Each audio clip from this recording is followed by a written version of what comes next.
Hello guys, the depth queen स्वागत करती है अपने डार्क डेप्थ वर्ल्ड में। और आज मैं आप लोगों के सामने हाजिर हुई हूँ एक और कॉमेडी से भरपूर फिल्म लेकर, जिसका नाम था हंगामा। और ये आई थी सन 2003 में और इसे बनाया था प्रियदर्शन साहब ने। ये उन्हीं की ही साउथ की हिंदी रीमेक है जो उन्होंने खुद से बनाई है, और इसकी राइटिंग की थी नीरज वोरा साहब ने। और इस फिल्म में थे परेश रावल, आफ्ताब शिवदसानी, अक्षय खन्ना, रिमी सेन, टीकू तलसानिया, मनोज जोशी, उपासना सिंह और शोमा आनंद और अन्य कलाकार। ये फिल्म इतनी ज़बरदस्त थी, इतनी ज़्यादा एंटरटेनिंग फ़िल्म थी कि मुझे ये कहते हुए बिल्कुल भी अफसोस नहीं होता या बिल्कुल भी शर्म नहीं आती कि मैंने इतने सालों में इस फ़िल्म को ना जाने कितनी बार देखा है, क्योंकि ये फ़िल्म वाकई बहुत ज़बरदस्त थी। और हंस हंस के मेरी जान निकल गई थी जब मैंने पहली बार इस मूवी को देखा था। ये इतनी ज़्यादा अच्छी फ़िल्म थी। आई थिंक वो जो टाइम था प्रियदर्शन साहब का ही था, जब जब वो कोई एंटरटेनमेंट फ़िल्म लेकर आते थे तो कोई एंटरटेनिंग फ़िल्म उनकी ना हो ऐसा तो हो ही नहीं सकता था। और उस दौर में काफ़ी वक्त तक जब जब वो कोई फ़िल्म लेकर आते थे तो वो गारंटी तो होती थी कि उसमें भरपूर एंटरटेनमेंट होगा, और ऐसा एंटरटेनमेंट होगा कि आप अपने पूरे परिवार के साथ बैठकर देख सकेंगे। ऐसा नहीं है कि आपको अपने कानों में हेडफोन लगाने पड़ेंगे और इधर उधर भागना पड़ेगा, छुपना पड़ेगा। आप बहुत चौड़े में अपने सह परिवार के साथ बैठकर देख सकते हैं, जो आज आपको इस तरह का एंटरटेनमेंट नहीं मिलता है।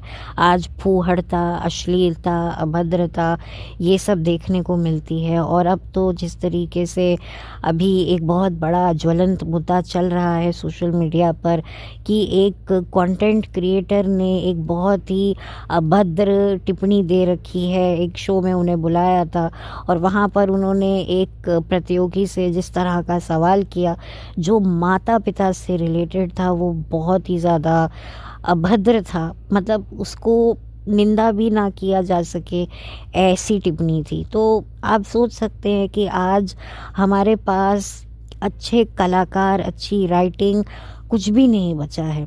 एक वक्त था जब हम लोग राजू श्रीवास्तव, जसपाल भट्टी साहब ऐसे फ़नकार हुआ करते थे जो हमें इतना हंसाया करते थे और एक अच्छा जेन्युइन जो है एंटरटेनमेंट हमें दिया करते थे, बिना किसी अश्लीलता के, बिना किसी फुहड़ता के, एकदम नेचुरल, बिल्कुल नेचुरल।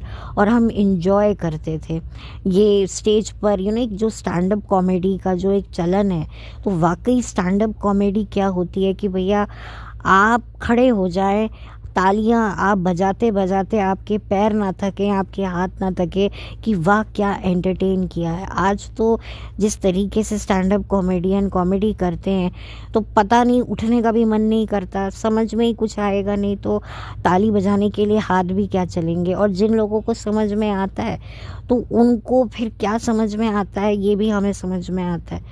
तो खैर, ये तो बात हो गई। थोड़ा सा मैंने सोचा कि मैं इस पर भी थोड़ी बात कर दूं, अपनी टिप्पणी दे दूं। अलग से मैं अब क्या इन लोगों पर कोई बात करूं, क्या मैं वीडियो बनाऊं। तो खैर, अगर मैं बात एंटरटेनमेंट की कर रही हूँ तो प्रियदर्शन साहब ने इतनी ज़बरदस्त फ़िल्में बनाई हैं और ये फ़िल्म उनमें से एक है। और सबका जो किरदार है वो काफ़ी अच्छा लिखा गया है, अच्छा परफॉर्म किया गया है। चाहे वो अक्षय खन्ना हो, अक्षय खन्ना कॉमेडी में आई थिंक पहली बार दिखाई दिए थे इस तरीके से। आई थिंक उसके बाद प्रियदर्शन साहब के साथ उनकी एक फ़िल्म आई थी हलचल करके, वो भी काफ़ी अच्छी थी फ़िल्म। लेकिन ये फ़िल्म में जो अक्षय खन्ना का किरदार काफ़ी अच्छा था। और रिमी सेन के बारे में मैं क्या कहूँ, रिमी सेन एक बहुत ही अंडररेटेड एक्ट्रेस रही हैं। उनको अच्छे रोल बहुत कम मिले हैं, उनमें वो सारी पोटेंशियल है जो एक एक्ट्रेस में होनी चाहिए, बट अनफॉर्चुनेटली उन्हें वो मुकाम नहीं मिला। हालांकि बिग बॉस जैसे रियलिटी शो में भी वो दिखी, लेकिन वहाँ पर उन्होंने ज़्यादा परफॉर्म किया नहीं। वहाँ पर उन्होंने अपनी जो उनकी जो क्षमता थी, जो काबिलियत थी, जो उनका एक वन लाइनर था, जो उनका सेंस ऑफ ह्यूमर था, जो लोगों को दिख भी रहा था, पसंद भी आ रहा था, बट उन्होंने पता नहीं क्यों उसको वहाँ पर ज़्यादा और प्रमोट क्यों नहीं किया, वही आज तक लोगों को समझ में नहीं आया। तो बहुत ही अच्छी एक्ट्रेस होने के बावजूद भी उनको जो है वो मुकाम नहीं मिला। काफ़ी म्यूज़िक वीडियो, एडवर्टाइजमेंट जो है रिमी सेन ने की हैं, और काफ़ी उनके चेहरे पर एक एक अलग सा ही एक एक एक्स फैक्टर, उनकी पूरी पर्सनालिटी बहुत ही अच्छी थी। लेकिन वही वाली बात है कि भाई जब किस्मत खूबसूरत ना हो तो इंसान खूबसूरत हो ना हो क्या फ़र्क पड़ता है। यही बात आफताब शिवदसानी की भी रही। आफताब शिवदसानी जो थे एक चाइल्ड आर्टिस्ट थे, और उसके बाद वो मस्त जैसी फिल्म से नज़र आए थे जिसमें राम गोपाल वर्मा ने बनाई थी और उर्मिला मातोंडकर हीरोइन थी, और वहीं से उनकी शुरुआत हुई। फ़िल्में करी, लेकिन वही बात है कि उनको भी काम नहीं मिला, वो एक पहचान नहीं बना सके। उनका करियर थोड़ा लंबा गया लेकिन इतना कामयाब नहीं गया। और अक्षय खन्ना को तो आप जानते ही हैं कि हीरो से शुरुआत की थी, और फिर एक चरित्र अभिनेता, फिर विलन, फिर कॉमेडियन, और अभी भी वो काम कर रहे हैं। अब वो पुलिस वाले के किरदार में दिखाई देते हैं। तो काफ़ी अक्षय खन्ना का करियर काफ़ी अच्छा गया, लंबा गया, और अभी भी वो काम कर रहे हैं, वो दिख रहे हैं। जहाँ पर आफताब शिवदसानी थोड़ा सा बैकफुट पे आ गए हैं, और रिमी सेन भी बहुत कम दिखाई देती हैं। और परेश रावल साहब के बारे में क्या कहे, वो तो खैर उन्हें जितना भी देखा जाए स्क्रीन पर कम है। वो तो आई थिंक बहुत ही ज़्यादा नेचुरल एक्टर हैं। और शोमा आनंद जी के बारे में मैं यही कहूँगी कि इन्होंने जितनी पहचान, इन्होंने फ़िल्मों से कई ज़्यादा पहचान उन्होंने स्वीटी माथुर की माँ का किरदार बीना के रूप में निभाई है, और आनंद माथुर की पत्नी के तौर पर इनको ज़्यादा जाना गया।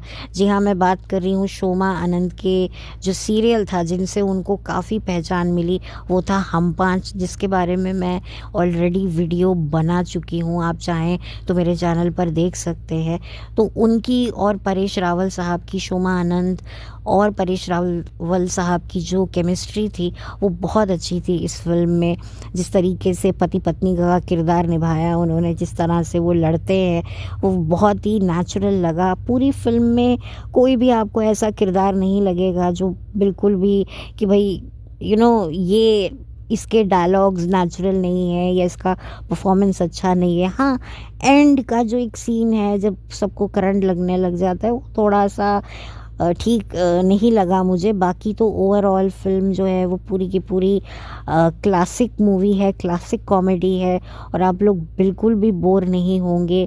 कन्फ्यूजन, टेंशन, और टेंशन में भी आपको हंसी आएगी, और आप पूरे तरीके से रिलैक्स रहेंगे। और सबसे बड़ी बात है कि आप अपनी फैमिली के साथ बेझिझक होकर इस फिल्म को एंजॉय कर सकते हैं।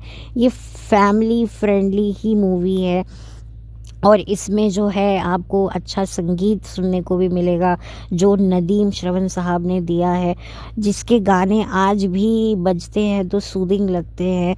बहुत ही अच्छा अब मैं कह सकती हूँ कि इस फिल्म को रिस्पांस मिला था उस वक्त ऑडियंस से, और इस फिल्म ने बहुत ही एक अलग ही जगह बनाई थी पब्लिक के दिलों में, जो आज भी है। और आई एम श्योर कि जिन लोगों ने भी ये फिल्म देखी होगी उस वक्त बहुत ही सबको अच्छा लगा होगा। और आज भी ये फिल्म टीवी पर, सेटेलाइट पर बहुत आती है। अक्सर संडे के संडे ये फिल्म आ रही होती है, तो बहुत ही अच्छा लगता है इस फिल्म को देखकर।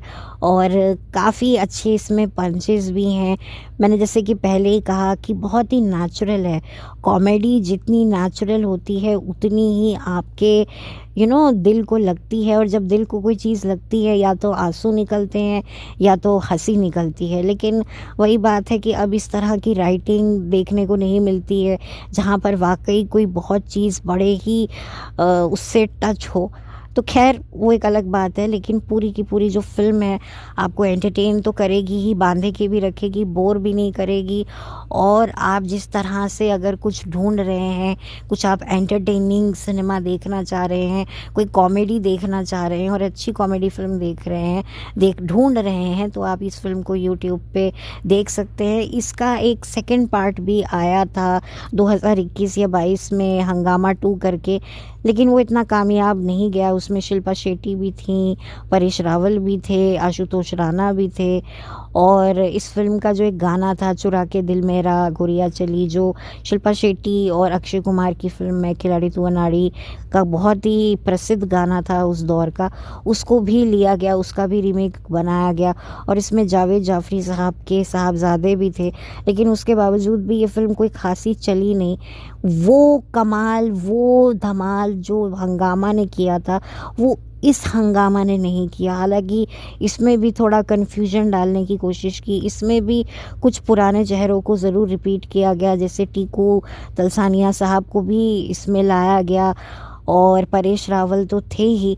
लेकिन वही वाली बात है, वो मैजिक जो हंगामा ने किया था, जो हंगामा ने जो जादू चलाया था दर्शकों के जहन पर, वो ये फिल्म नहीं चला पाई। और ये फिल्म कब आई कब चली गई पता भी नहीं चला लोगों को।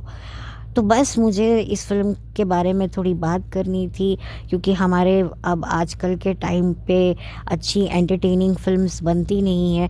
तो वही वाली बात है, जब आपको अपना सामने भविष्य नहीं कोई दिखाई देता तो इंसान अपने अतीत की तरफ ही जाता है। तो वैसे ही जब आपको कुछ आज की तारीख में कोई एंटरटेनिंग कोई चीज़ नहीं मिलती है, तो फिर इंसान जो है वो ढूंढता है कि कोई ऐसी कोई पुरानी फिल्म मिल जाए जिसको देखकर मैं थोड़ा एंटरटेन हो जाऊं, थोड़ा मेरा वक्त गुजर जाए। तो जो लोग फिल्म देखने के शौकीन हैं, अच्छी कॉमेडी फिल्म देखने के शौकीन हैं, तो ये फिल्म आप ज़रूर देख सकते हैं और इस फिल्म को एंजॉय कर सकते हैं। और बाकी तो सब बहुत ही अच्छा है इस फिल्म में, कुछ भी ऐसा नहीं है जो इस फिल्म को मैं कहूँ कि नहीं इसमें ये अच्छा नहीं था या वो अच्छा नहीं था। हर चीज़ बहुत अच्छी थी। प्रियदर्शन साहब उस वक्त में जो भी पब्लिक के सामने लेकर आते थे, पब्लिक उसे हाथों हाथ स्वीकारती थी, क्योंकि वो टाइम ही ऐसा था। वो टाइम बहुत अच्छा था बॉलीवुड के लिए। लोगों के पास एक क्रिएटिविटी भी थी। लोग अगर नकल भी करते थे, जैसे कि मैंने पहले भी कहा कि अक्ल इस्तेमाल करके नकल करते थे, अब नकल करते हैं तो अक्ल भी इस्तेमाल नहीं करते। तो खैर, आप ये फ़िल्म ज़रूर देखिएगा, और अगर देख रखी है तो अपने एक्सपीरियंस मेरे साथ ज़रूर शेयर कीजिएगा। तो चलती हूँ, लौट कर मिलती हूँ एक नए वीडियो के साथ।